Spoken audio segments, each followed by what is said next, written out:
Êxodo capítulo 3, vamos ler do verso 7 ao 10.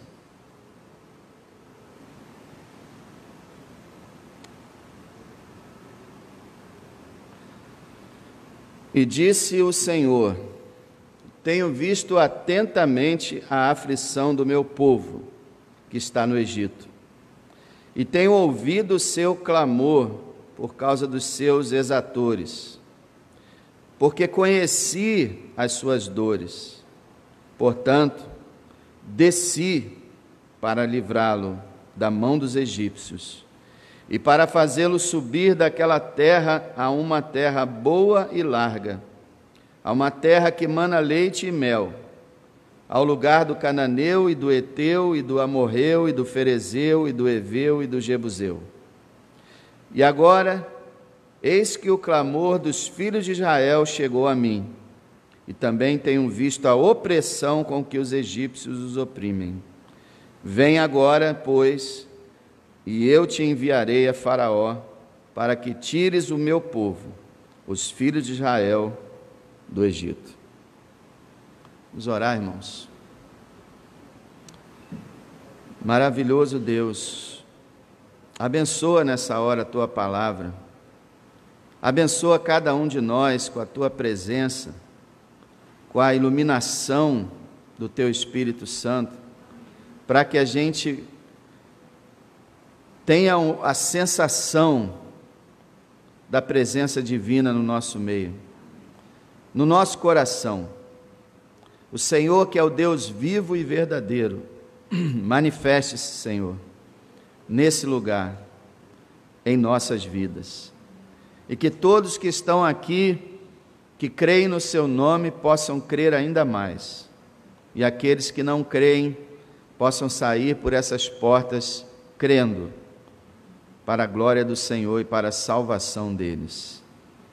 Espírito Santo, ajuda-nos. Em nome de nosso Senhor Jesus. Amém. Meus amados, tem acontecido coisas lamentáveis na terra. A gente já tem quase 2 anos que a gente tem sofrido com essa questão do Covid. E recentemente nós vimos essa calamidade que está acontecendo no Afeganistão, onde um país que estava controlado, mais ou menos democrático, agora está nas mãos de um dos grupos mais terríveis que habita esse planeta. E eles dominaram o país, e a gente vê as cenas das pessoas morrendo, tentando fugir.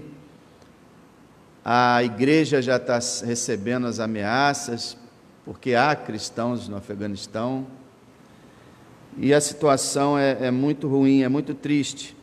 E a gente vê várias outras coisas, como a violência, como as doenças às vezes em crianças tão pequenas. E muitas vezes as pessoas questionam o ser de Deus, questionam várias coisas a respeito de Deus. E nós precisamos corrigir esses pensamentos, nós precisamos proclamar o Deus vivo e verdadeiro. E se esse pensamento paira pela sua cabeça nesses dias, na sua vida, nesse tempo, que você possa ouvir a palavra de Deus. A história do Êxodo, ela revela para nós o que Deus não é. Muitas coisas que as pessoas dizem que Deus é, e essa história do Êxodo desmente isso completamente. Para vocês que não estão familiarizados, a história do Êxodo foi a história da forma que Deus libertou o seu povo Israel da escravidão do Egito, o tirando do Egito e o colocando na Palestina, na terra prometida. Essa é a história do Êxodo. Êxodo significa saída, e é a história da saída de Israel do Egito, daquela escravidão terrível. E essa história, revelada toda a história, e especialmente aqui nesse capítulo 3, mostra 5 características que Deus não tem, e a gente vai meditar nessa noite. Primeiro, Deus não é inexistente, Deus não é uma ficção, porque muita gente olhando para o mundo diz assim: Deus não existe, não existe Deus. E essa é uma crença antiga, porque lá no Salmo 14, no Salmo 53, disse já o nécio, o tolo dizia no seu coração: não há Deus. Então isso é antigo, muita gente quer negar que Deus exista por causa dos problemas, porque eles dizem o seguinte: se Deus existisse, Ele não permitiria o que está acontecendo. E nós vemos no livro da história de Êxodo, irmãos, que Deus existe, sim, e que Deus é real, é verdadeiro. A gente vê no início, no versículo 1 a 6, que Deus aparece numa moita, numa sarça, num arbusto, e Ele aparece como fogo. A Bíblia diz que Deus é fogo consumidor. Ele aparece numa chama que tomava conta daquele arbusto, mas não o consumia. E Moisés ficou admirado. O ex-príncipe do Egito, que agora era um pastor de ovelhas com 80 anos, ele se aproxima para ver aquele fenômeno, porque o fogo estava lá, mas o arbusto continuava inteiro. Então, é claro que aquilo não era um fogo como nós conhecemos, era um fogo espiritual, era uma manifestação de Deus. E Moisés disse: eu vou chegar um pouco para ver aí esse negócio aí. E aí ele ouve uma voz dizendo: Moisés, Moisés, tira as sandálias dos teus pés, porque esse lugar que tu estás é santo. E aí Deus diz, olha o versículo 6, eu sou o Deus de teu pai, o Deus de Abraão, o Deus de Isaque e o Deus de Jacó. E Moisés encobriu o seu rosto porque temeu olhar para Deus. Deus aqui aparece, se manifesta, fala e diz: eu sou o Deus de Abraão, Isaque e Jacó, que já haviam morrido há séculos. Eu sou o Deus deles. A gente já viu uma explicação no Novo Testamento que o Senhor estava dizendo aqui que Ele era Deus dos vivos. Abraão, Isaque e Jacó, apesar de estarem mortos, estavam vivos na presença de Deus. E Deus diz: eu sou. Ele é um Deus de pessoas, Ele é um Deus que se relaciona, Ele é um Deus de um povo.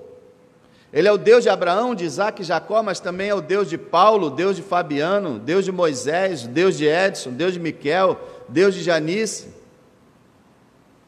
Deus de Ana Paula, Deus de Dulcineia. Ele é o nosso Deus. É um Deus existente, real. Veja no versículo, irmãos, 13, depois que Deus falou tudo a Moisés, então disse Moisés a Deus: eis que quando vier aos filhos de Israel e lhes disser: o Deus de vossos pais me enviou a vós, e eles me disserem: qual é o seu nome? Que lhes direi? Quer dizer, qual é o seu nome? Que Deus eu vou dizer que falou comigo que vai libertar Israel? Verso 14, disse Deus a Moisés: eu sou o que sou. Disse mais: assim dirás aos filhos de Israel: eu sou, me enviou a vós. E Deus disse mais a Moisés: assim dirás aos filhos de Israel: o Senhor, e a palavra aqui para Senhor é Jeová, ou Javé, ou Iavé.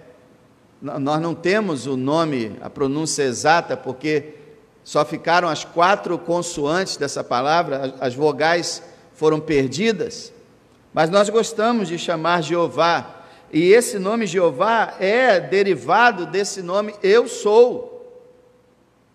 Por isso ele disse: você vai dizer a Moisés, assim dirás aos filhos de Israel, você vai dizer ao povo: eu sou Jeová, o Deus de seus pais, o Deus de Abraão, Deus de Isaque, Deus de Jacó, me enviou a vós. Este é o meu nome eternamente, e este é meu memorial de geração em geração. Eu sou. O que Deus está dizendo? Irmão, dizer que Deus não existe é uma grande incoerência. Na verdade, Deus é o único que existe de verdade. Quando ele diz eu sou, ele está dizendo, quando ele diz também eu sou o que sou, ele está dizendo que ele é eterno, imutável, transcendente, independente, completamente à parte de tudo. Eu sou alguém que não depende de nada e de ninguém, o único que tem existência própria. Deus não existe? Se Deus não existisse, ninguém existiria, nem o universo, e nem as pessoas, e nem os anjos, nem os blasfemos e os incrédulos que abrem sua boca para falar bobagem, não existiriam. Nada existiria se Deus não existisse. Ele existe, Ele é real, e Ele é mais real do que eu e você. Ele é mais real do que tudo que há, porque tudo que há houve por Ele, por causa dEle e para Ele. Ele é, meus irmãos, para sempre, Jeová, o eu sou. Não tem discussão quanto a isso. Podem tentar falar e argumentar, e podem os apologetas tentar defender, é a parte deles, mas a declaração de Deus é absoluta. No princípio criou Deus os céus e a terra, ponto final. Você vai dizer, eu sou, me enviou a vocês. Então, essa história e toda a Bíblia nega a inexistência de Deus. Uma segunda característica que afirmam sobre Deus e que esse texto nega, as pessoas afirmam que Deus é impessoal. As religiões, como o Espiritismo e o Budismo e várias outras, hinduísmo, eles afirmam que há um Deus. Muitos acreditam que há vários, milhões de deuses, mas eles dizem que pode haver um Deus, mas ele não é uma pessoa, ele não é um indivíduo. E quando eu falo pessoa, não estou falando de ser humano. Um anjo, por exemplo, é uma pessoa. Uma pessoa quer dizer um ser que tem autoconsciência, um ser pensante, um indivíduo, uma personalidade. Não, eles dizem que Deus é uma força, uma energia, um princípio, é uma coisa que nem sequer sabe que existe, como a energia elétrica, como o vento, como as leis da natureza. Deus é uma força, Ele não é pessoal, eles dizem. Mas nós vemos aqui, meus irmãos, um Deus que se revela a Moisés, e Ele diz assim: tenho visto, tenho ouvido, conheci, desci. É absurdo também achar que Deus não é uma pessoa, que Deus é uma força, uma energia, como na ficção, na lenda do Star Wars, né? Como se Deus fosse as midi-chlorianas. Uma coisa absurda. Deus é alguém que vê, que ouve, que fala, que pensa, que decide, que age. Ele criou a gente à imagem e semelhança dele. E nós somos pessoas pensantes, que temos autoconsciência, que falamos, que ouvimos, que raciocinamos, que agimos. Deus nos criou como Ele é. Então, meus amados, onde você ouvir falar que Deus é uma força, você pode rejeitar isso. Deus tem força, tem poder, mas Ele não é uma energia. Ele pode até ter energia, a gente não sabe. A gente não sabe como é Deus. A única coisa que a gente sabe é que Ele é Espírito. E a gente conhece os atributos dEle. Mas Ele é tremendo. Mas Ele não é uma força, não é uma energia. Ele é alguém. Ele é um ser como nós somos. Tá? Então a gente vê aqui claramente Ele falando, Ele agindo por toda a Bíblia, de Gênesis a Apocalipse. Deus nunca é referido como uma força. Deus é um ser pessoal. E só para lembrar os irmãos, os hereges também gostam de dizer que o diabo também não existe. Eles falam que o diabo é uma imaginação do homem, o diabo são as coisas más que foram personalizadas, que o diabo não é real, que não existe. E é claro que isso também é outro engano. Deus existe e é pessoal, o diabo existe e é pessoal, os anjos existem, os demônios existem, nós existimos, todos os seres que Deus criou, elevados, têm raciocínio e são pessoais. Mas uma terceira característica que as pessoas gostam de falar sobre Deus é que Ele é um Deus ausente. Ora, alguns dizem, não, Ele não existe. Outros dizem, não, Ele é só uma força. E outros dizem, não, Ele é uma pessoa sim, mas Ele é ausente. E chamam isso de deísmo, que é a ideia que eles dizem que Deus é como um grande relojoeiro, que fez o relógio, deu corda e foi embora. Então eles dizem que Deus, Ele criou todas as coisas e foi embora, e deixou a gente aqui para se virar. Ele é um Deus ausente, um Deus que se afastou, um Deus que não interfere na vida cotidiana. Aliás, é essa mentalidade que leva a mídia, os filósofos, os sábios desse mundo, a simplesmente nem mencionarem Deus, porque eles acreditam que Deus, se é que Ele existe, Ele não tem nada a ver com a terra. A gente está por conta da gente. A gente está dependendo da nossa fé em qualquer coisa, mas nós não temos ninguém por nós. É o que os homens desse mundo creem.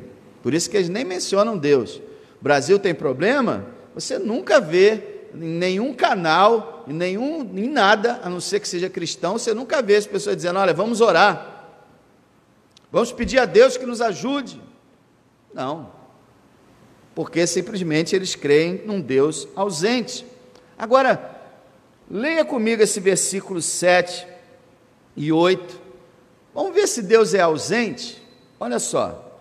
Disse o Senhor, tenho visto atentamente a aflição do meu povo, que está no Egito. Tenho ouvido o seu clamor por causa dos seus exatores, porque conheci as suas dores, portanto, desci para livrá-lo. Isso é um Deus ausente? Meu amado, Deus é mais presente nesse mundo do que todos nós juntos. Eu quero te dizer mais, Deus não apenas interfere na história, Deus dirige a história. Do início ao fim, Deus conduz cada segundo da história humana segundo a sua vontade. Ele é soberano, irmãos. Ele não interfere, não, Ele dirige tudo e conduz tudo para que realize sua soberana vontade. Esse é o Deus real, é o Deus verdadeiro, é o Deus que está presente, é o Deus que, como nós cantamos, é contigo, é por ti. Ele é um Deus que interfere nas vidas. Se não fosse assim, não estaríamos aqui. Se Deus não tivesse sido presente nas nossas vidas, nós não estaríamos aqui. Estaríamos em outro lugar. não creríamos nele, não seríamos salvos. Ele é bem presente, diz a palavra de Deus. Eis que estou convosco todos os dias até a consumação dos séculos. Então não acredite nas pessoas que falam que Deus foi embora, ou que, não, ele não interfere. Desci. Eu desci para livrá-los dos egípcios. Quer maior interferência do que essa? Agora, outra característica que eles gostam de dar a Deus também, né, já que eles dizem, bom, Deus existe, né, então ele é poderoso, né, ele existe. Então, se ele permite o mundo como é, ele é insensível. Ele é um Deus que não tem sentimentos, ele é um Deus que não sente nada por ninguém. Ele é um Deus que vê as coisas e não se importa. É isso que as pessoas dizem. Mas o que nós vemos aqui, meus irmãos? Vamos ler novamente, do 7 ao 10. Tenho visto atentamente a aflição do meu povo. Olha o que ele está dizendo. Eu estou vendo atentamente. Há quantos anos que eles estavam sofrendo? Quase 400 anos. Tenho visto atentamente a aflição do meu povo, que está no Egito. Tenho ouvido o seu clamor, conheci as suas dores. O que vocês acham que significa isso aqui? Eu tenho visto atentamente a aflição do meu povo, eu tenho ouvido o seu clamor. Lembra que a gente falou hoje sobre oração? Está aqui Deus dizendo, eu ouço o clamor do meu povo, eu tenho ouvido as orações do meu povo. Eu conheço as dores deles, eu conheço a dor de cada chicotada nas costas do meu povo, eu conheço o fato de que eles comem quase nada, que eles mal se alimentam, que eles não têm liberdade alguma, que eles trabalham o dia todo, que eles não descansam quase nada, que eles não recebem R$1 de salário, e que eles não podem ir para onde eles querem ir. Eu conheço as dores deles. Portanto, diz o versículo 8, desci para livrá-lo da mão dos egípcios. Por que ele desceu para livrar? E ele ainda diz, e para fazê-lo subir daquela terra, uma terra boa e larga, uma terra que emana leite e mel. Por que ele desceu para livrar o seu povo do Egito e colocar o seu povo num lugar maravilhoso? Por quê? Olha o verso 9, e agora, eis que o clamor dos filhos de Israel chegou a mim, e também tenho visto a opressão com que os egípcios os oprimem. Vem agora, pois, eu te enviarei a Faraó, para que tires o meu povo, os filhos de Israel, do Egito. Deus é insensível? Meu amado, essa é uma das passagens que mostra o quanto Deus ama as pessoas, o quanto Deus ama especialmente o seu povo, o quanto Deus se compadece, o quanto Deus se importa, o quanto Deus sofre. Deus sofre, a Bíblia chama Deus de sofredor no Salmo 86. Como é que eu entendo isso? Eu não sei, eu não entendo, mas está escrito lá, Deus sofre com o nosso sofrimento, Ele sente a nossa dor, Ele se compadece. Ele não é um Deus insensível, muito ao contrário. Ele é o ser que mais ama no universo. Ninguém ama mais do que Ele.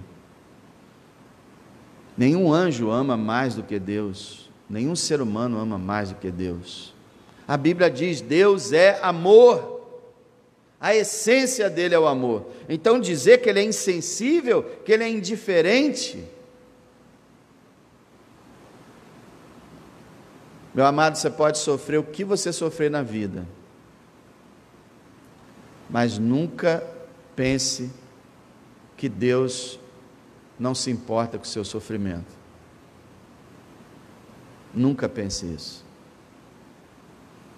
Por mais que você não consiga entender. Por que Deus permite isso, Deus permite aquilo? O livro de Jó é sobre isso. E não há uma resposta definitiva. O livro de Jó ficou sem resposta.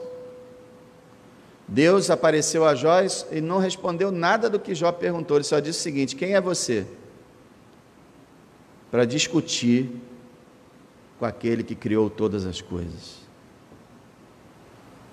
E Jó se arrependeu. Disse: eu falei o que eu não conhecia, eu me arrependo no pó e na cinza. Meus amados, Deus é um ser altíssimo.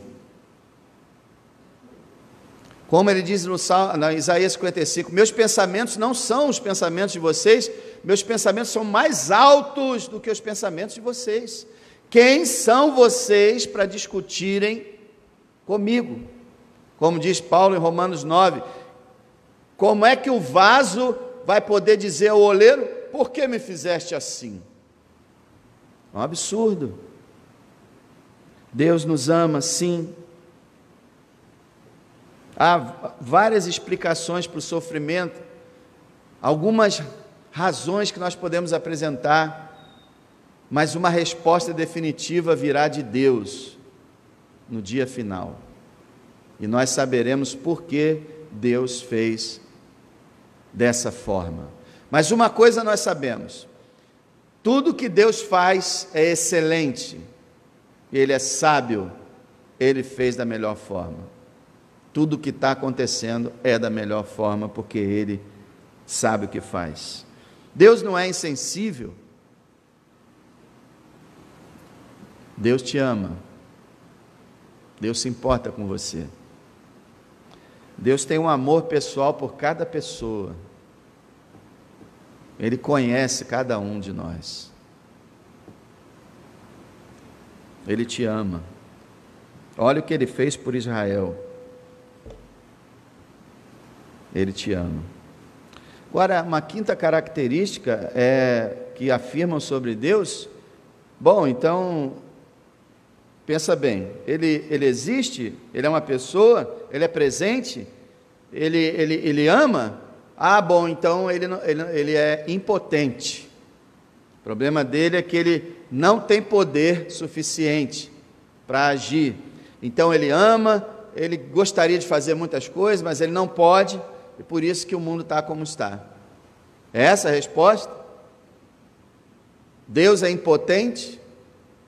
Uma das histórias mais incríveis que mostram o quanto Deus é todo-poderoso é o Êxodo, porque Ele fala assim: desci para livrar o meu povo dos egípcios, eu enviarei você, Moisés.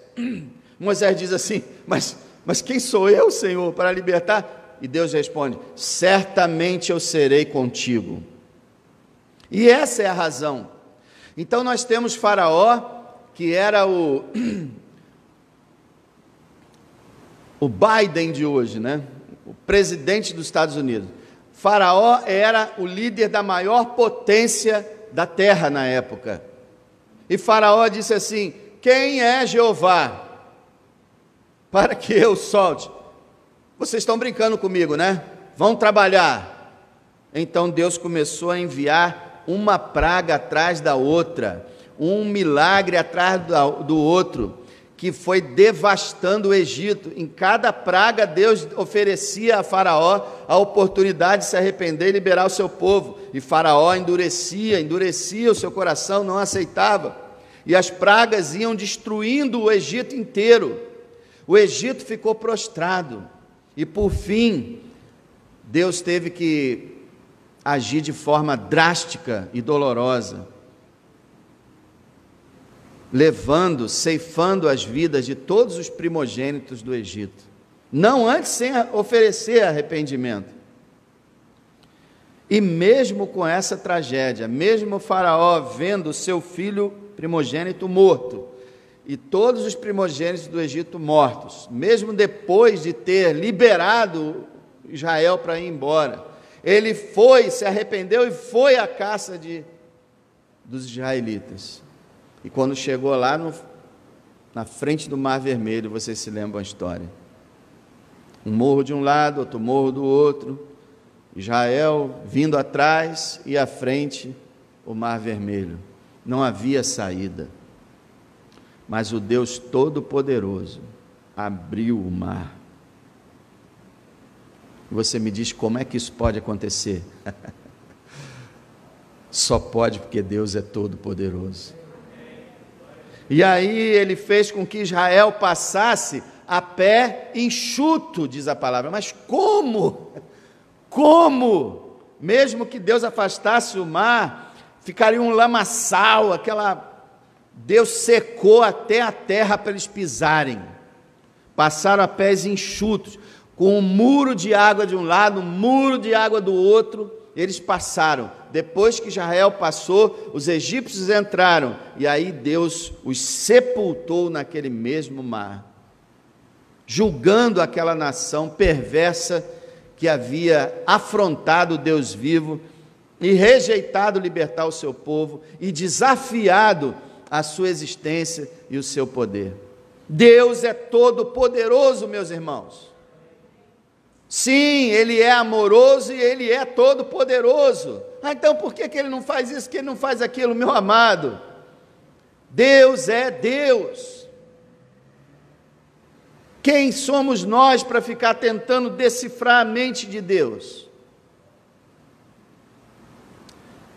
Apenas aceite o que Ele é. Apenas aceite, receba e creia no que a Bíblia fala a respeito dele. Ele é sim existente, ele é pessoal, ele é presente, ele é compassivo e ele é todo poderoso. E meus amados, vocês conhecem a história, ele conseguiu, ele libertou o seu povo, ele transportou aproximadamente 2 milhões de pessoas de uma nação para outra. Isso simplesmente nunca aconteceu na história humana, a não ser no Êxodo. E aí, meus irmãos, quando nós vimos ao Novo Testamento e vemos a história do novo Êxodo, sim, a nova saída de um povo desse mundo perverso, aí nós vemos o Deus existente que aparece em carne e osso.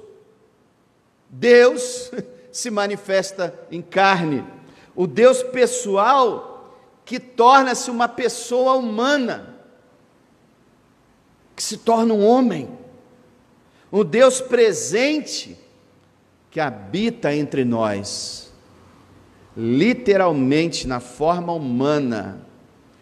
A Bíblia diz que Ele habitou entre nós, vimos a sua glória, como a glória do unigênito do Pai.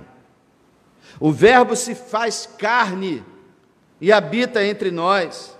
E aí nós vemos o Deus misericordioso que envia seu Filho a esse mundo para morrer numa horrível cruz, para nos resgatar. Um Deus todo-poderoso que nos liberta não do Egito, mas do pecado, não da escravidão do Egito, mas da escravidão do pecado, que nos liberta do juízo, que nos liberta do mundo, que nos liberta do diabo, não do faraó, e que nos liberta da morte. O cordeiro cujo sangue foi passado ali nas portas dos israelitas, simbolizava o Cordeiro de Deus que tira o pecado do mundo. Sim, meus amados, Deus tem permitido muita coisa ruim acontecer? Tem, mas no meio disso tudo Ele tem feito muito bem, porque dentro do Afeganistão existem centenas, se não milhares de cristãos, existe uma igreja lá. Deus usa toda essa tragédia para salvar mais pessoas. E Deus está criando, meus amados, um novo céu, uma nova terra, onde habita a justiça, onde a maldade não existirá mais, onde o pecado não existirá mais, onde não haverá morte, dor, pranto, clamor. Um novo céu, uma nova terra, perfeita, onde um povo perfeito habitará, um povo sem pecado, o seu povo, a sua igreja, eu e você. Porque o dia que o Senhor inaugurar o novo céu e a nova terra e transportar o seu povo para lá, Ele vai retirar o pecado de todo o seu povo. Um dia eu e você que cremos no Senhor, não teremos mais pecado. Um dia Deus vai renovar toda a criação e vai banir para fora da criação tudo aquilo que não quis receber o seu amor, que não quis se arrepender, que não quis se converter, que amou o pecado, que amou as trevas, que rejeitou a salvação de Deus. E Ele vai preparar um povo que terá um só líder, um só pastor, o Senhor Jesus Cristo. Ele está fazendo isso, meus amados. O que Deus está fazendo atualmente, você pode perguntar. Sabe o que Deus está fazendo atualmente de principal? Resgatando. Todos os dias, pessoas são resgatadas por Cristo, pelo poder do Espírito Santo, em cada nação desse mundo. Todos os dias as pessoas estão sendo salvas. E Deus está chamando um povo. Deus está recolhendo um povo. Esse povo vai habitar no novo céu e na nova terra. Eu quero que você entenda nessa noite, meu amado, que Deus é real, que Deus é presente, que Deus ama você muito. Deus amou o mundo. Você pertence ao mundo? Pertence, né? Você está nesse planeta? Tá, né? Deus amou o mundo de tal maneira que deu seu Filho unigênito, para que todo aquele que nele crê não pereça, mas tenha a vida eterna. Deus está agindo. Aos olhos do mundo, parece que Deus não está fazendo nada. Talvez até aos teus olhos, irmão, parece que Deus não está fazendo nada. Deus está fazendo o principal, salvando, resgatando, porque Ele desceu para nos livrar, irmão. Ele desceu da glória, se fez homem para nos libertar. E nós somos hoje livres. E você que está aqui nessa noite e ainda não crê nisso, se você ainda não pertence a esse Deus, Ele quer você. Ele te chama. Creia no meu Filho. Venha a mim. Eu salvo você. Porque eu amo você. Porque eu dei meu Filho por você. Porque eu não quero ver você perecer. Eu não quero que você se perca. Eu quero que você se arrependa. Eu quero que você tenha um relacionamento comigo, porque eu quero, diz o Senhor, apagar os seus pecados. Eu quero mudar a sua vida. Eu quero escrever o teu nome no livro da vida. Eu quero dar um lugar na glória celestial para você. Então creia, diz o Senhor. Creia em mim. Creia que eu sou real. Creia que eu sou todo-poderoso, que eu dirijo todas as coisas. E meu amado, você que pertence ao Senhor, não se deixe levar pelas circunstâncias, não se deixe levar pelo sofrimento, pela angústia, pela ansiedade. Deus é por você, Deus está com você, Deus enxuga suas lágrimas, Deus acalma o seu espírito, Deus te sustenta, Deus te perdoa, Deus te alimenta, Deus te fortalece. Deus é a sua única esperança. Então não deixe de buscar a presença dEle. Não esqueça dEle. Não deixe Ele de lado. Venha para Ele.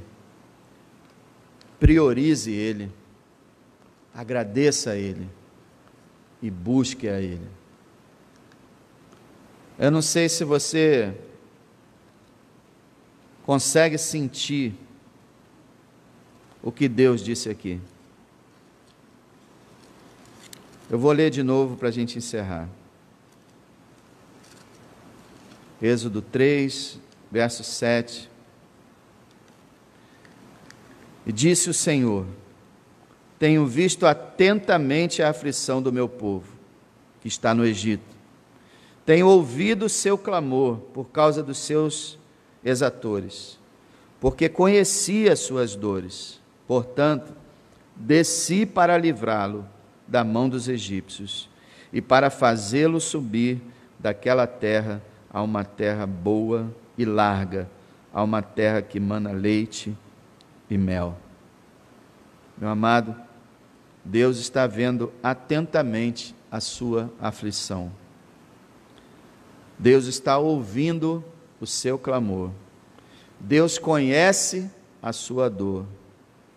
E Deus já desceu para te livrar. Creia.